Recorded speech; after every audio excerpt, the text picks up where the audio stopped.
Hello friends, कैसे हैं आप। कल मैंने चर्चा की थी कि अब फर्स्ट पार्ट में मैंने बता दिया था केमिकल रिएक्शन के बारे में। आज मैं बताने जा रहा हूँ नेक्स्ट वीडियो में उससे आगे। तब तक के लिए इस वीडियो पर आप बने रहिए और मैं समझा रहा हूँ, बारीकी से आप समझने के प्रयास करेंगे और मेरी पूरी कोशिश रहेगी इस चीज़ को समझाने में। आपका टॉपिक है केमिकल इक्वेशंस। केमिकल इक्वेशन क्या है?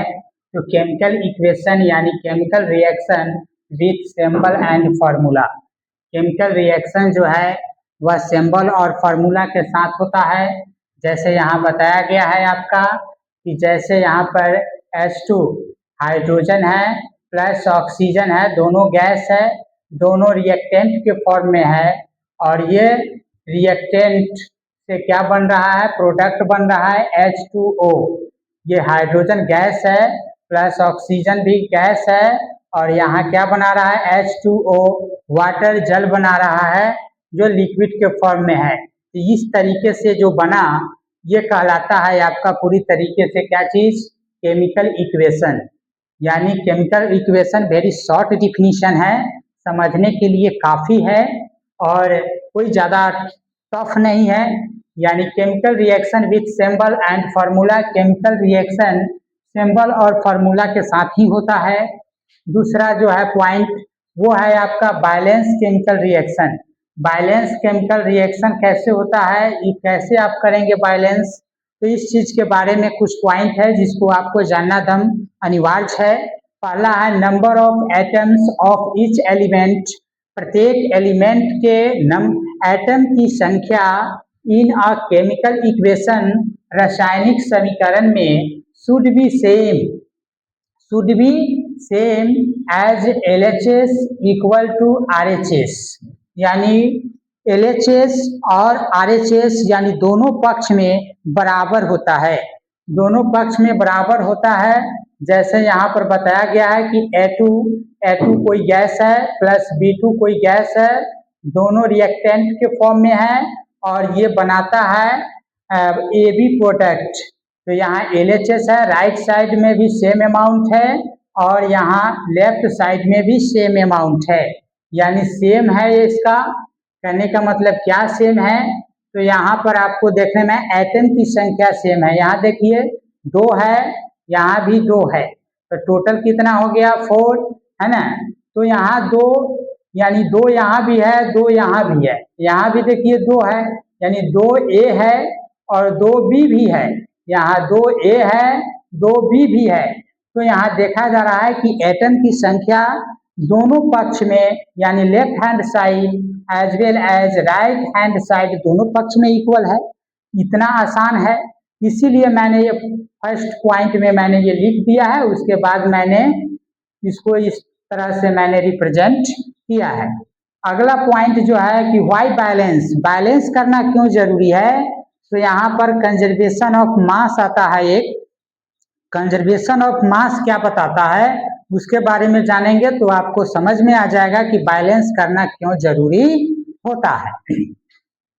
तो कंजर्वेशन ऑफ मास यानी total mass of reactant should be equal to total mass of product. यानी टोटल मास ऑफ रिएक्टेंट यानी रिएक्टेंट का टोटल मास है ना, वो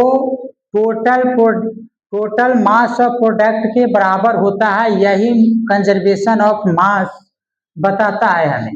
जैसे फर्स्ट में आप देखिए ट्रिकली इसका पहले जान जाइए कि किस किस चीज को हम लोग बैलेंस करेंगे, है ना। तो बैलेंस करने का एक ट्रिक है जो VVI इम्पोर्टेंट है फॉर आपके लिए, है ना, फॉर यू आपके लिए। फर्स्ट वन है आपका कि फर्स्ट बैलेंस मेटल्स, यानी फर्स्ट ऑफ ऑल सबसे पहले, है ना, वी कैन बैलेंस मेटल्स। सबसे पहले हम लोग मेटल्स को बैलेंस करते हैं इन इक्वेशन, समीकरण में, ठीक है। आफ्टर इट उसके बाद, है ना, second balance non metals. Second में हम लोग नॉन मेटल्स में जो भी एलिमेंट आते हैं उनको बैलेंस करते हैं।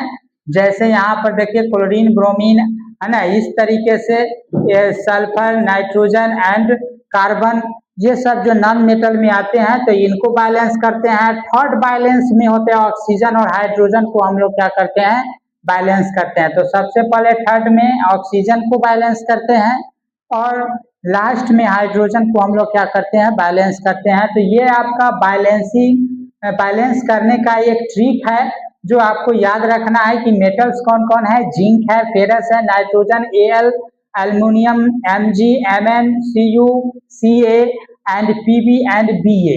यानी लीड हो गया, Pb हो गया आपका, कैल्शियम हो गया, कॉपर, मैग्नीज और क्या एल्युमिनियम और बेरियम, ये सब जो है आपका मेटल में आता है। तो इस सब एलिमेंट को पहले हम लोग इस मेटल को, धातु को पहले बैलेंस करेंगे, उसके बाद हम लोग क्या करेंगे, नॉन मेटल में जो भी आते हैं उनको बैलेंस करेंगे। अब बैलेंस करके मैंने एग्जांपल में एक बताया कि जैसे Zn जिंक है प्लस HCl हाइड्रोक्लोरिक है, यहाँ ZnCl2 यानी जिंक क्लोराइड है प्लस H2 है। तो यहाँ जिंक की संख्या देखिए, यहाँ पर जिंक क्या है, 1, यानी 1 molecule of zinc have 1 atoms plus यहाँ देखिए HCl है, यहाँ 1 molecule of hydrogen and 1 molecule of chlorine.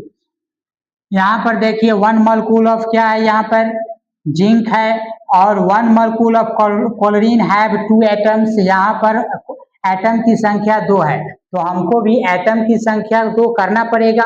तो सबसे पहले हम क्या करेंगे, क्लोरीन की संख्या 2 है तो यहाँ पर हम 2 लगा देंगे, 2 लग गया।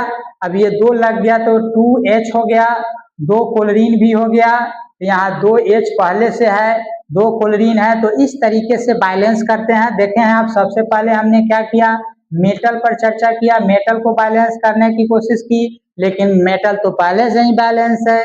उसके बाद मैंने क्या किया, नॉन मेटल क्लोरीन को बैलेंस करने की कोशिश की और क्लोरीन को किया भी, और लास्ट में यहाँ ऑक्सीजन नहीं था लेकिन हाइड्रोजन तो प्रेजेंट था, इसलिए लास्ट में मैंने हाइड्रोजन भी देखा, तो हाइड्रोजन भी पहले से ऑलरेडी बैलेंस है। अब अगला एग्जाम्पल में हम लोग यहाँ पर लेते हैं लीड नाइट्रेट। लीड नाइट्रेट है PbNO3। अब लीड नाइट्रेट को बैलेंस करेंगे, यहाँ पर देखिए 2PbO lead oxide and 4NO2 plus O2 है। यहाँ पर हम अगर बैलेंस यहाँ पर करें तो कैसे बैलेंस इसको किया जाएगा, तो यहाँ पर आप देखिए 2Pb है, अगर 2 हम यहाँ लगा देते हैं 2Pb हो जाएगा, है ना। उसके बाद हम देखते हैं कि यहाँ N की संख्या 4 है और N की संख्या यहाँ पर देखिए 2 और 2 4 है, बैलेंस है। और उसके बाद देखिए यहाँ पर ऑक्सीजन क्या है, ऑक्सीजन यहाँ पर 4 2 जा 8 और 2 10 हो गया। यहाँ पर ऑक्सीजन देखिए तो कितना आता है, 2 2 जा 4 3 जा 12 है ना, 12 है। यहाँ भी ऑक्सीजन 12 है, यानी ऑलरेडी पहले से ये बैलेंस है। तो जब बैलेंस है तब इसमें हमको बैलेंस थोड़ा सा, ये चीज बैलेंस नहीं था इसलिए मैंने बैलेंस कर दिया। अब अगला जो टॉपिक है आपका, वो आपको पढ़ना है, आपको टाइप ऑफ केमिकल रिएक्शन। तो टाइप ऑफ केमिकल रिएक्शन में ढेर सारे टाइप है केमिकल रिएक्शन का। जैसे फर्स्ट वन मैंने लिखा कॉम्बिनेशन रिएक्शन, और कॉम्बिनेशन रिएक्शन परीक्षा में पूछे जाते हैं, 10th के एग्जाम में पूछे जाते हैं, इसलिए VVI रिएक्शन मैंने लिखा यहाँ पर, यानी वेरी वेरी इंपॉर्टेंट रिएक्शन है। ये कॉम्बिनेशन रिएक्शन होता क्या है, टू और more reactant combine to form a single product, यानी 2 या 2 से अधिक रिएक्टेंट क्या करते हैं, बनाते हैं, एक सिंगल प्रोडक्ट का निर्माण करते हैं। तो इस तरह का जो प्रोसेस है, दैट प्रोसेस या इस तरह का जो रिएक्शन है, that reaction is also known as combination reaction, और कॉम्बिनेशन रिएक्शन कहलाता है। एज फॉर एग्जाम्पल, उदाहरण के लिए जैसे आपने रिबन ले लिया, मैग्नीशियम और प्लस ऑक्सीजन, और यहाँ क्या बना दिए, MgO मैग्नीशियम ऑक्साइड, यानी व्हाइट पाउडर के नाम से जाना जाता है। यानी कॉम्बिनेशन रिएक्शन यानी 2 और more reactant combine to form a single product 2 MgO plus O2 2 MgO, यानी रिबन है और व्हाइट पाउडर, यानी एज ए प्रोडक्ट के रूप में व्हाइट पाउडर के रूप में ये आपको मिलेगा, और ये जो है रिबन आपको ये रिएक्टेंट के फॉर्म में मिलेगा। तो इस तरीके से आपका जो है, ये जो है टाइप ऑफ केमिकल रिएक्शन हुआ। और भी टाइप है, तो पहले मैं टाइप लिख देता हूँ सबका, उसके बाद मैं, ये तो आपको अच्छी तरह से समझ में आ गया होगा। और कुछ एक और चीज इंपॉर्टेंट आपको समझने के लिए रिएक्शन पढ़ाने से पहले, बैलेंस करने से पहले कुछ चीज एक लिखे हैं जो इम्पोर्टेंट है। AQ का अर्थ होता है सोल्यूबल इन वाटर, जो पानी में घुलनशील है उसको इक्वा बोलते हैं। AQ शॉर्ट फॉर्म में हम लोग लिखते हैं।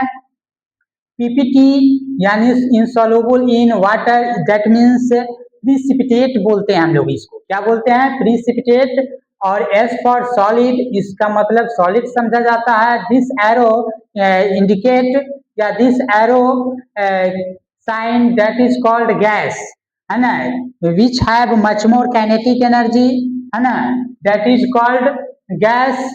यानी gas particles have much more kinetic energy, या we can say that low density of gas particles या गैस हैव low density, है ना, that's why ऊपर की तरफ, above की तरफ इसको हम लोग दिखाते हैं। और तो इतना ही कहकर मैं अपने वीडियो को समाप्त करता हूँ। That's all, thank you।